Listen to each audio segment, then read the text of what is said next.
So full disclosure, my name's Jane Beesley. I've been with Open Sight nine years, I think. It goes in a flash, it really does. I was picked to coordinate this because it's well known in the office that I am a book lover.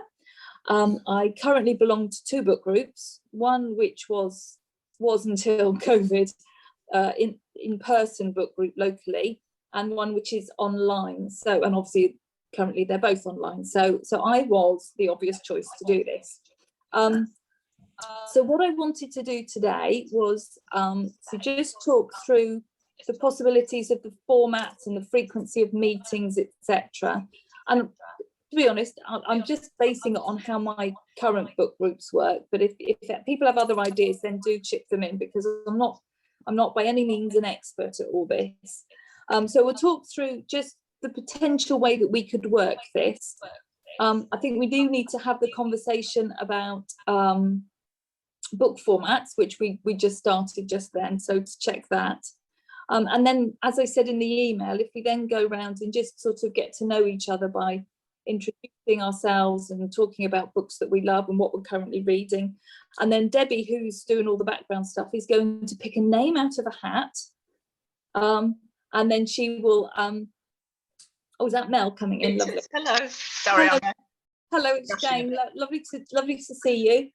We're just doing the quick bit of introductions and stuff. Can I check, Mel, are you okay if we record this? Yeah. That's lovely, thank you. So we'll pick a name out of the hat, and whoever's name is picked out of the hat gets to choose our first book.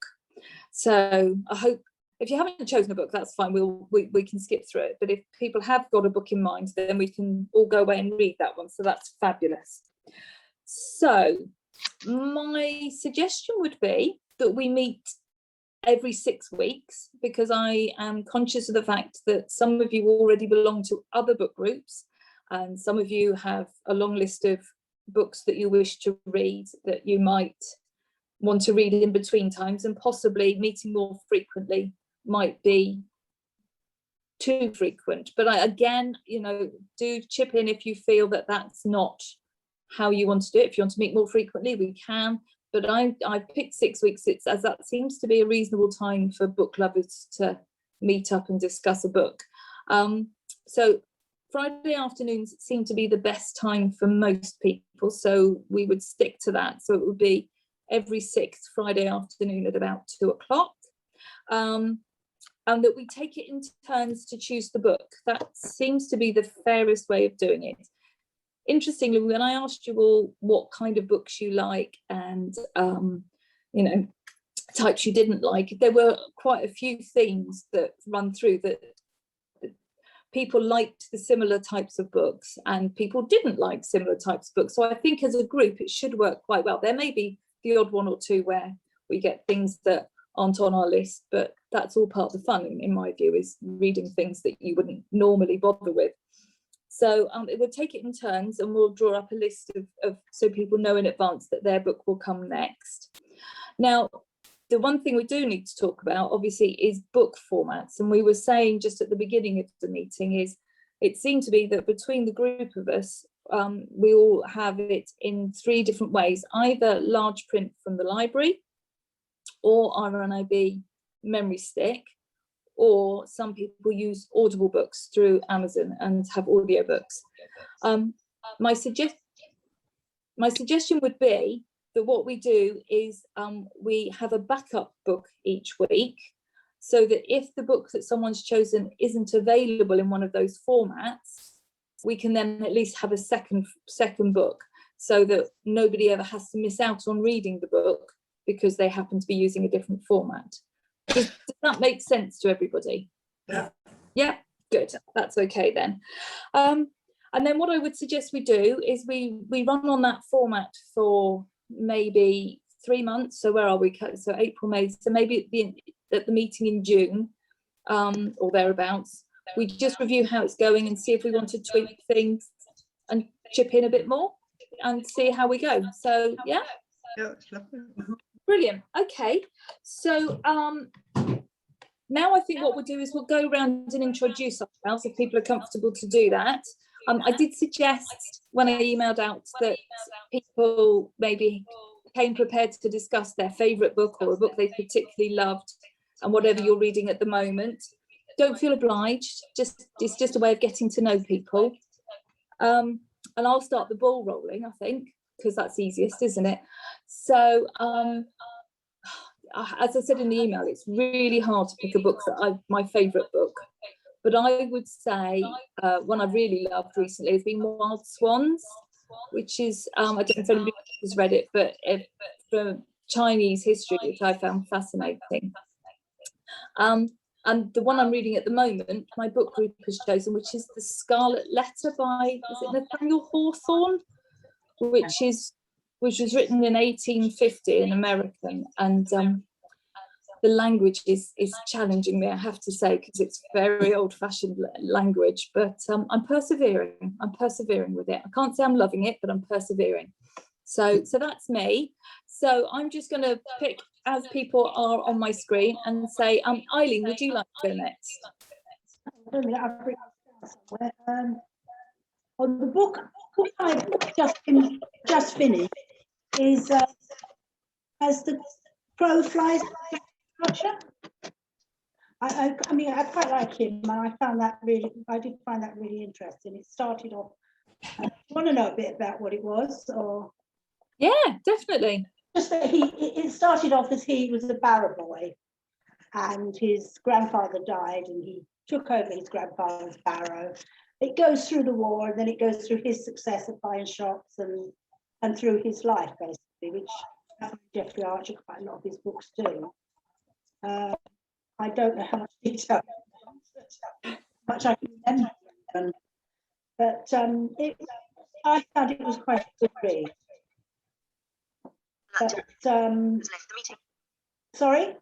Oh, somebody seems to have left the meeting, but carry on, Eileen, that's fine. Shall I go on to the next thing, or do you want more about that? Yeah, that's fine, carry on. What was the other thing? Oh, my memorable book. Yeah. As you said, it was quite difficult. I've narrowed it down to two, basically. But the one I thought would be more interesting to most people was Remember Me by Leslie Pierce. Oh, yeah. It was a story of a girl who'd been deported to Australia for stealing, and what happened to her there, and how she got back somehow and then got sent out again. The thing that made me more interested in it was because reading it, I'm thinking to myself, that's a bit over the top. I'm not sure about that. And then reading in the bibliography, there was a book about it, which I got from the library, and a lot of it, well, not a lot of it was based on fact. Oh, really? That's interesting. In the book, she got sent over there for stealing bread, but that wasn't the truth of it. The truth of it, she was a highwaywoman. And it tells you a story going over the horrific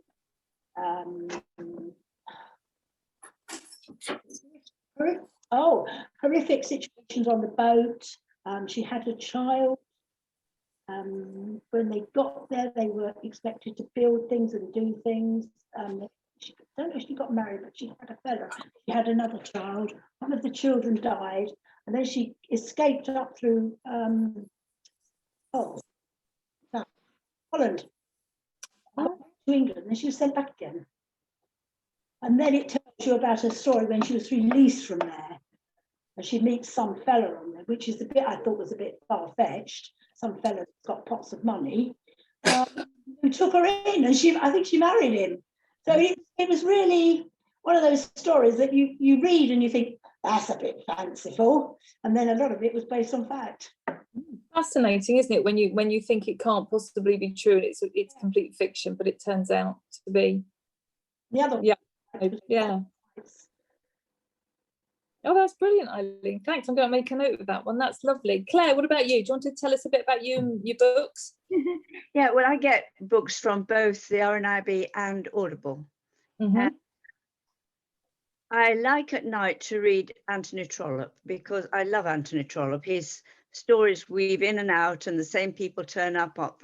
The palace of books go from one story to the next, but then suddenly somebody pops in you've heard of before. and I love Anthony Trollope. And then if I want a little light relief, I go to MC Beaton, and she writes the Agatha Raisin books. I love mysteries, and they're very light and frothy. And sometimes I read some pretty heavy Elizabeth George. Now she's pretty heavy mystery, and sometimes I have to run it along a bit to miss out a bit. But the book I've really stayed in my mind, and I'm really sorry I can't remember the proper time, but it's a long time since I read it, but I haven't stopped thinking about it, was something, I think it was called Wild Swan. It was this Chinese girl who, her mother is on the march with Mao Zedong, and then it's all about how he devastates the country, what happened to the people in China, things I knew nothing about at all, and how eventually, I mean, she does marry, and I think she ends up in America, but the story of what happened to the Chinese people during Mao Zedong's time was absolutely fascinating for me, because it's something, you know, we don't know about until we read from somebody who's actually been there and done it. So really, I don't like chick lit at all. I can't be bothered with it. I only like really, I like murders and frothy murders, and also tough murders, and Anthony Trollope. That's a good mix. Jung Chang, who wrote Wild Swans, I think she's written a couple of other books about Chinese history as well. I'll find the list and I'll email you it, Claire, because I think she's a brilliant writer, and it's fascinating, isn't it? It was like cream to read it. It was so well written. Flowed through it. What was the author? What was the author? She's called Jung Chang. I think it's JUNGCHANG. I'll email around to the group. Oh, will you? Oh, lovely. Yeah. Yeah, no, absolutely. I thought this, you know, funny story, but I read it on my first ever holiday with my now husband, and I will say we've been married 25 years, so it worked out, but we nearly didn't get past the first holiday because I didn't speak to him for about a week because I was so engrossed in that book. So thankfully I put the book down, and we are still together with 2 children, so that's it. Thanks, Claire, that was really good. Vivian, what about you? Hello everybody. I'm, for an absolute favourite, I'm with the lady, sorry, whose name I didn't catch, on Anthony Trollope, but I think if I had to name my complete one-time favourite, would be Thomas Hardy, Return of the Native. Partly because of the feeling of his feeling for landscape. I belong to another book group, and in the last 2 years, I've discovered through them William Boyd, Elif Shafak, John Updike, all sorts of people that I would never have read, because I tended to think literature stopped in the 19th century. So, and for access to the books, I've got the same mixture, I think, Audible, and I've got an app from the RNIB. It's the Daisy app. Yeah, and you can choose. I occasionally use BorrowBox from Hampshire. Yes, I use that. Libraries, but you often seem to have a huge waiting time. Yeah. But yeah, I think that answers most of your points. Does it? Yeah, definitely. What are you reading anything at the moment? Oh yes, the book club suggested that we go back and read. For most people, it's rereading Neville Shute, A Town Like Alice. Oh, I love that one. Yeah. I read it at school a long time ago. So yeah. Yeah. It's nice to revisit old books, though, isn't it? That you've. Well, I think when they're a real page turner, like Shute, and that's one of the things I've learned about William Boyd. To me, he really can tell a story. Although we did have last month, we all thought we'd look at some short stories, and everybody was quite amazed how the story could be like a brief escapade and told quite well, but it can end in a very inconsequential way. Yeah. But Yeah, it's a different format, isn't it? A short stories rather than a novel. Very different way. Yeah. Yeah. Oh, well, I will enjoy A Town Called Alice. I love that. I love that story. Yeah. Brenda, what about you? I'd belong to another book club as well, which I enjoy, and I read with Audible, and I also use BorrowBox. At the moment, I'm reading a book by Andrew Taylor, and it's the third book in a series, and it's set in 1666, just after the Fire of London, and it goes on there. Each book, is following on, and it's beautifully written and very, very instructive and really interesting. So I really enjoy that historical novels type thing. But I also enjoy Val McDermid, murder mysteries sort of thing. She's a very good writer.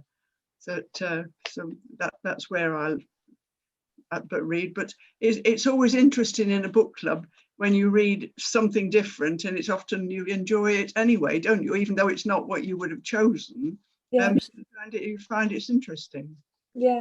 But I'll be interested in learning more about the RNIB. Yeah, well, when I'll probably not today, but beginning of next week, I'll email around with the titles that we've discussed, and I'll put it in there, and we can all start a conversation about the different formats, the RNIB and so forth, so people can access it. I have got a book that I can recommend if you want me to. Lovely. Okay, Brenda, that's brilliant. Thank you. Mark, are you feeling slightly intimidated, surrounded by all these women? We hope not, because so far they seem to be very fine. friendly. As long as you're gentle with me. We'll be very gentle. What are you reading, Mark? I like reading murder mysteries and that sort of thing. Thrillers, horror. Dean Coons is a particular favourite of mine. I don't know if anybody else has read Dean Coons. I think he's a brilliant writer. My husband reads his, yeah. Yeah, and another favourite author of mine is Peter May. Oh yes. He's fantastic. I'd say my favourite book was probably part of the Lewis trilogy. I don't know if anybody else has read those. Claire's nodding along, so I think probably yes. Yeah, they're fantastic books, very well written, particularly the second book.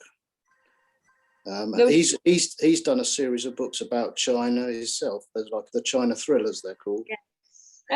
Okay. Are they modern day China? Yeah. Yes, they are. Yeah. That's good. But they include part, the history of China as well, and bits and pieces. I think one of the books was a film, The Killing Room, I think it is called. That rings a bell. Yeah. It was a TV series, wasn't it? It might have been, yeah, may have been. Yeah. But, yeah. And I like Lee Child as well, with The Reacher. Yeah. That's my sort of genre. But I do like lightest. I like Gervais Finn. I think he's very. Yeah. My mum loves all of those. Yeah. They make me laugh. I like sort of that sort of. And that's important, isn't it? To have the books that make you laugh as well as the ones that make you think. So that's really good. But the Dean Coons, if no one's read it, is From the Corner of His Eye. Is a very good. It's about a blind boy, which is quite for us. It's got all the emotions in there. Okay. From the corner of his eye, did you say? From the corner of his eye, yeah. Okay, cool, lovely, thank you. And how do you spell Dean? D-E-A-N. D-E-A-N, thank you. And Coons is a funny spelling as well. It's is it K-O-O-N-Z?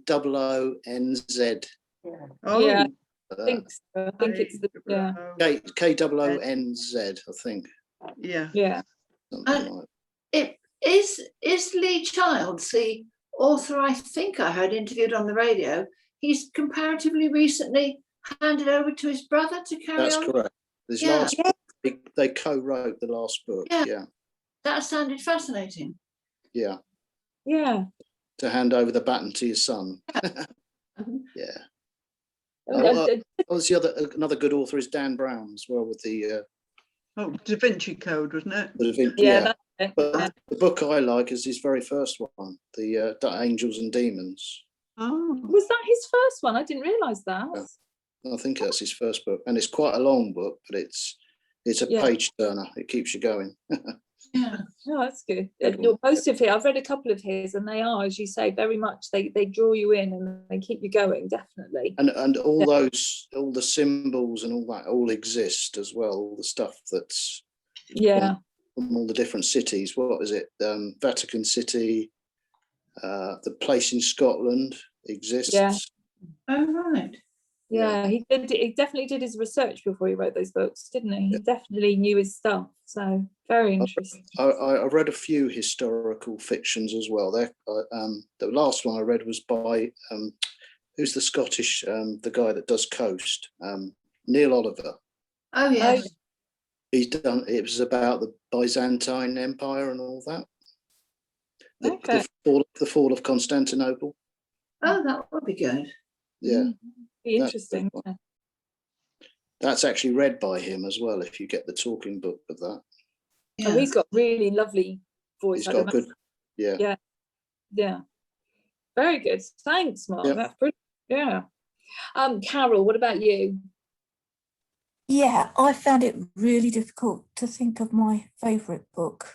There's so many that so I picked on one that I read a little while ago by Carol Mcgraw, A Woman in the Shadows, set in Tudor England. She loses her first husband at the age, she's only 22. And there are things that she knows about him that she knows she mustn't let out, because it was a no-no in those days. But he fancied men more than women. Fair enough. And she marries Thomas Cromwell. And it was, I like history. I like to learn about how they lived, and it was very interesting. The little bits of things like it was quite the done thing then to send your child to live in another household and to grow up in another household. And the things that they did for their leisure, and the things they ate, and I love all that sort of thing. The book I've just read, I wanted something lighter.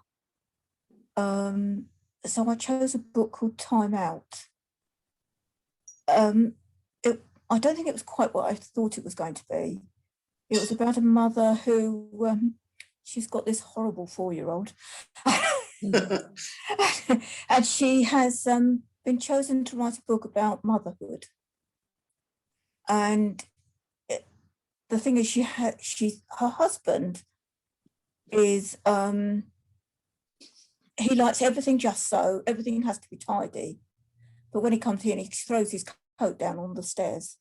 They're totally different. And she takes time out to write this book. And I think at the end of the book, if you hadn't been a mother, you would think all 4-year-olds were little brats and all men were useless. So I don't know whether I'd read the next one. But I do like, I like mysteries. I like historical fiction. I've read a lot of books set during the war. Yes, I quite like a range of books.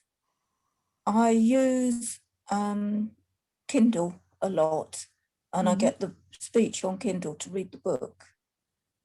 And I have used Audible, and I've just started using BorrowBox, and I started listening to a book last night for the first time on BorrowBox. I had a struggle to find out how to stop it. Oh, okay.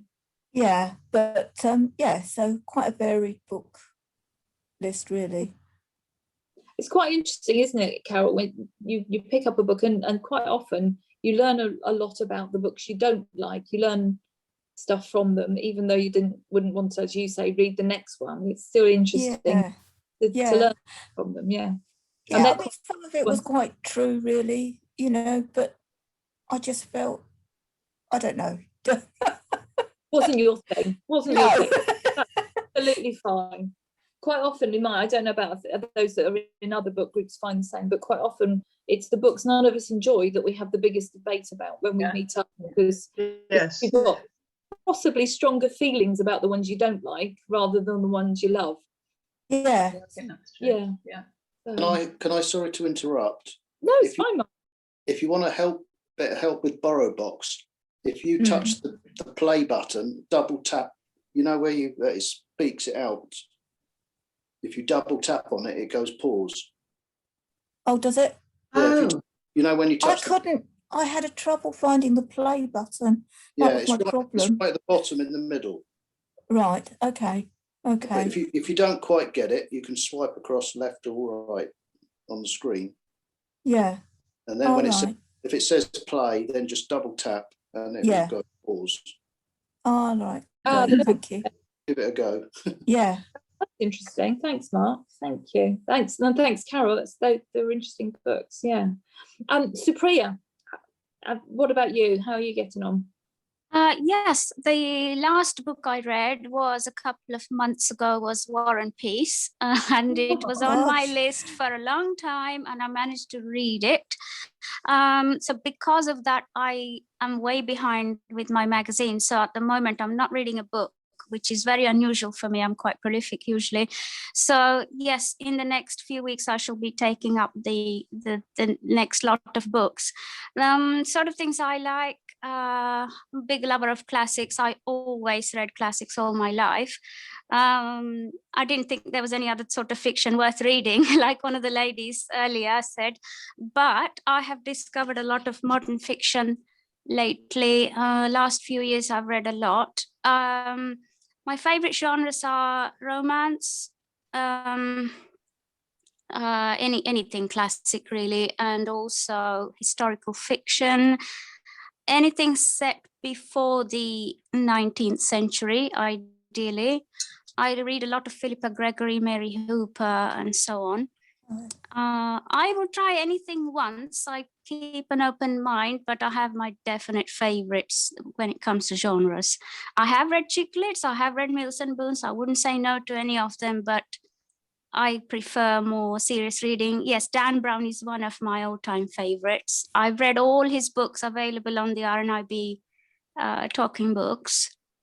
Can't think what else I was going to say. Oh yes, one of my all-time favorite books, it's hard to choose, like Jane said, is Pride and Prejudice. And I love that book because of the beautiful language it's written in, the literary qualities, and it's not too short, not too long. The story is just so romantic. Although some people could scoff at it these days, I think it's, it's a classic story. Also, it's quite a good reflection on the society of her day. And it's just, it's got a handsome hero and the intelligent, well-balanced women, what not to like. And a happy ending, of course. A happy ending is good. Yes, I don't know. I mean, I have a lot of things to say about books, but I can't think of anything else at the moment. Yes, my favorite authors are Jane Austen and Thomas Hardy, and probably George Eliot as well. And so, yes. Well, I like psychological thrillers like Claire McIntosh or Elizabeth Haynes, that sort of thing. Claire McIntosh. Well, to be honest, I take my hat off to you twice. One, for finishing War and Peace, and two, for managing George Eliot. I love George Eliot. I've read all her books. I'm going to reread Romola because I read that 20 years ago, and there's bits of it I've forgotten. I will like to reread that. I also like anything set in Italy. And I recently read Return of the Native, and I enjoyed it even more than the first time. The first time I had to read it for literature in my degree, read it with my mum, and we thought it's one of his best books. And I reread it about 5-6 months ago. Oh, it was fantastic. Yeah. It's heartbreaking in places, but it's very good. It's a long time since I've read that one, but I do love Thomas Hardy. He is very good. Yeah, probably one of my favorites. Yeah, lovely. Thanks, Sabrina. Now, last but not least at all. Now, how about? Have I? Oh, hello. Yeah. Oh, sorry. I thought I touched something and disconnected myself. I'm Mel, and actually, Return of the Native. I had a thought recently that I must reread that because I did it for A-level half a lifetime ago, and I kind of remember the gist of it, but no detail. So I'm going to revisit that one as well. I'm in another book group, have been for about 12 years, and get lots of stimulating suggestions of books as well, and like to try different, quite a lot of different genres. I do quite like books that inform me about, when I say history, I don't mean, oh, how can I say, sort of dry stick history. I'm not interested in the kind of history that you learn in school, but I do like to learn about life, what life was like in that time and place, and how people lived. But I do like books that inform me about maybe significant periods, times and places in either recent or more, history, but different parts of the world as well. But fiction, I'm not that into reading non-fiction, so I get all that information. I quite like it when you learn stuff from the books that you read as well. So one of the one that I picked out, it was so difficult, but the one I picked out was a book that I've recommended to a few other people as well. And there's a writer that I really like called, I'm going to have a vacant moment now, called Barbara Kingsolver. Love her. And I've read 3 of hers, which I would strongly recommend. I've tried a 4th one. I've tried it 2 or 3 times, given that I love the other 3 so much, but I just couldn't get into it. So that's fine. But the one of hers that I've picked is quite a heavy subject book, but it was so compelling.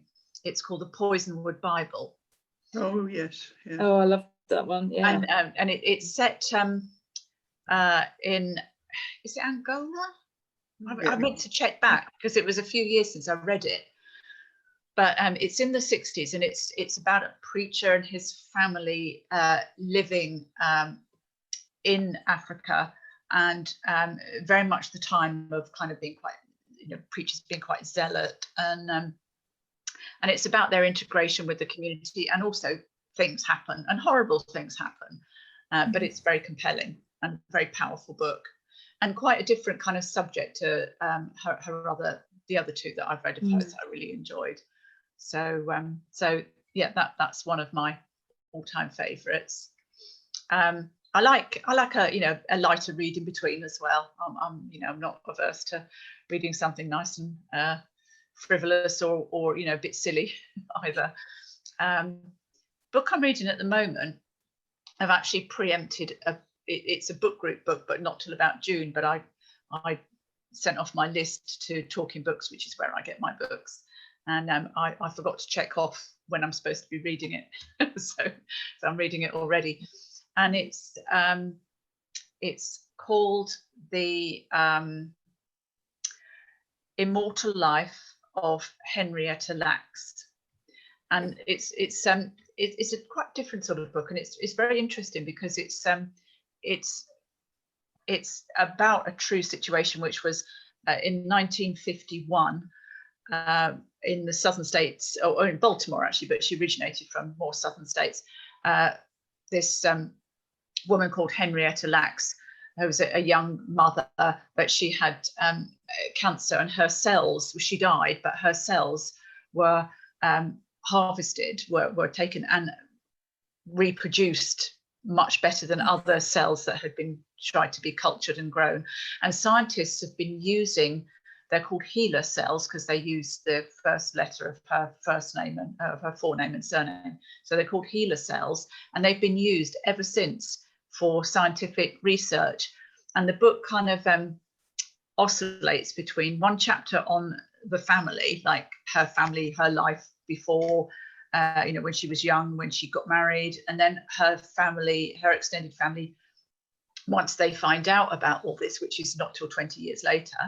And then interspersed with that, you've got the paragraph, the chapters on what the scientific world was doing with these cells. And actually a friend of mine, a good friend of mine, used to work in laboratories before we had our children years ago.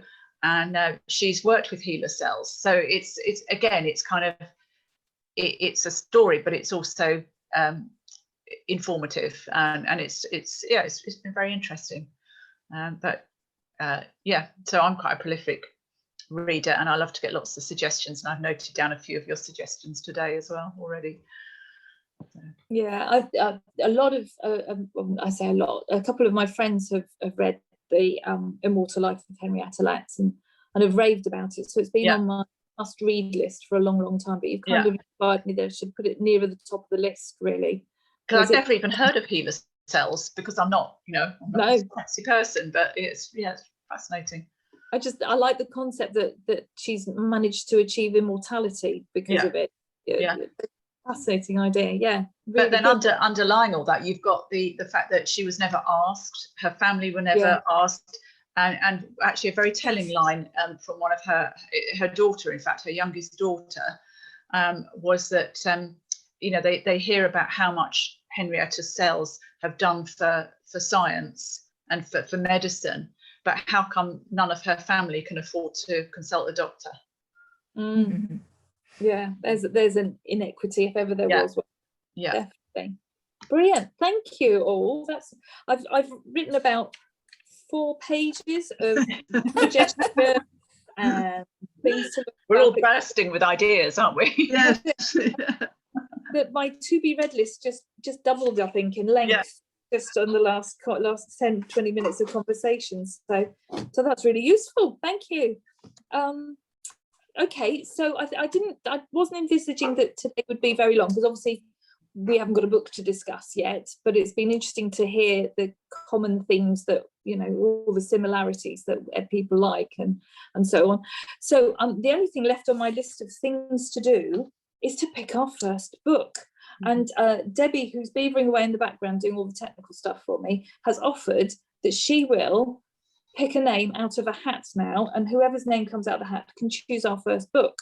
So Debbie, are you able? Just having a look, I've got a online random spin, so I'm going to try sharing the screen so that you can see it for yourself, and I will do it live, and then you can see there's no no favoritism, as they say. If it's you again, Jane, you're destined to be the person to choose the book. It's Claire. Claire, yay! Who will probably make a far better choice than me. I don't think so. To be honest, I hadn't really thought. I've lost everybody now. Debbie will put it back in. Bear with me. I'm just going to unshare my screen now. Claire, what were you saying? To be honest, I hadn't really thought about that. I mean, I don't know who has everybody read the book that I mentioned, first of all, the Chinese book about the swans, read the swans, because I thought Wild Swans. No. No, I started reading. I got hold of an abridged set version some years ago and started reading. But really, I don't like reading abridged, so I set it aside and thought I'll read it properly one day. No, let's have it. that's the one. I think I have read it. Yes, a few years ago. I can't really think of anything. That's fine. Well, why don't we go with that one? So Wild Swans. Because I like Supriya, I read it, but I read it a long time ago. Yeah, so did I. Yeah, and I loved it, so I'd be happy to revisit it. But then, you know, if you think of anything else over the weekend, then ping an email around to everybody, and we'll take that one. But we'll go with Wild Swans for now. If anybody thinks of anything they prefer to throw in, that's fine. But I just thought it was such a wonderful book and so beautifully written and so informative that I just loved it. I think other people would too. Can we have the author? She's called Jung Chang. I will email around on Monday morning with Oh, the details right. and so forth, and I'll try and double check that we can get it in all the available formats. So yeah, I've got a copy of it on my bookshelf somewhere, so I'm going to have to. It's probably covered in dust because I don't dust very often, but it'd be nice to pick it up again. So no, I think it's a good choice, Claire. I think that will be a nice start.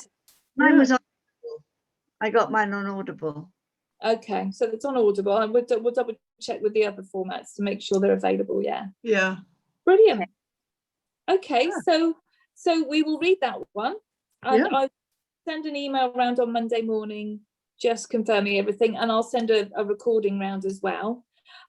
Ladies and gents, thank you very much for your time this afternoon. It's always a bit daunting when you start something new, but I'm really encouraged by all the lovely smiling faces and all the lovely book titles and the enthusiasm. So that's really, really good. Yeah. So I'll set the date for probably 6 weeks will be about right, because Wild Swans is quite a thick book, so it will take a bit of time to go through. It's quite